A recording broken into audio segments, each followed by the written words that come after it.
This chart shows the staggering trajectory of the Southeast Asian digital economy.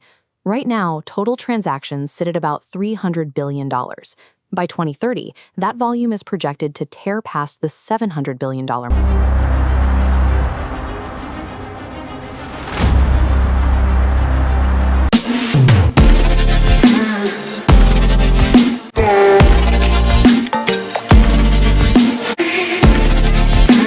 This chart shows the staggering trajectory of the Southeast Asian digital economy. Right now, total transactions sit at about $300 billion. By 2030, that volume is projected to tear past the $700 billion mark. Driving that explosion is a massive young demographic. Countries like Indonesia, the Philippines, and Vietnam are packed with a rising generation of mobile-first consumers who skip the desktop era entirely and transact almost exclusively through their phones. When foreign brands look at that massive user base and see the removal of trade barriers through agreements like the RCEP, they often make a massive miscalculation. They look at this paperwork and assume they are entering a single, unified megamarket. Treating Southeast Asia as one frictionless economic zone is a trap. The region looks unified on a macroeconomic spreadsheet, but the ground reality operates on an entirely different set of rules. While digital infrastructure is indeed connecting the region, with cross-border QR payment systems handling billions of transactions a year, the bedrock of consumer behavior remains deeply fragmented. In Southeast Asia, local religion and culture function as physical barriers to operations. A monolithic business strategy shatters against these local belief systems. Survival here requires engineering actual business mechanics around the specific values of the local population. Take Indonesia.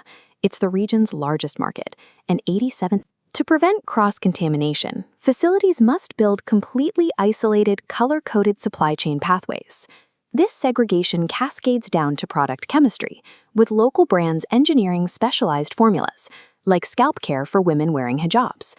Catering to this market means treating religious compliance as a rigid spatial and chemical barrier that must be built into the infrastructure.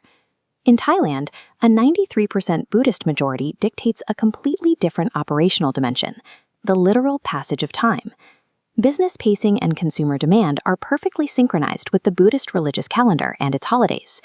These specific festival rhythms create massive, high-frequency spikes in retail and hospitality that often defies standard quarterly forecasting. To capture that revenue, hiring, strict inventory planning, and operating hours must surrender to the religious calendar. In the Philippines, an 89% Catholic nation, deeply held family values dictate the literal code of business software. The nation's economy is heavily reliant on family-run small businesses, driven by a culture of collective harmony rather than rigid hierarchy. Standard Western software fails here because the code assumes a rigid corporate hierarchy. In a family-run shop, those permission structures break. Local platforms must write decentralized authorization into their architecture, allowing multiple family members flexible control over one centralized system. If a tech company's software architecture doesn't mirror the local family architecture, it is incompatible with the market. Across the entire region, the core cultural driver is collectivism. It is a reality that actively resists imported business models based on individualistic systems.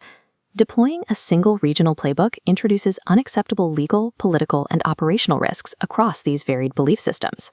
To manage this, successful brands adopt a regional footprint while using local joint ventures to outsource the complexities of cultural compliance. Scaling here means physically localizing the supply chain, syncing with the religious calendar, and rewriting the actual software code.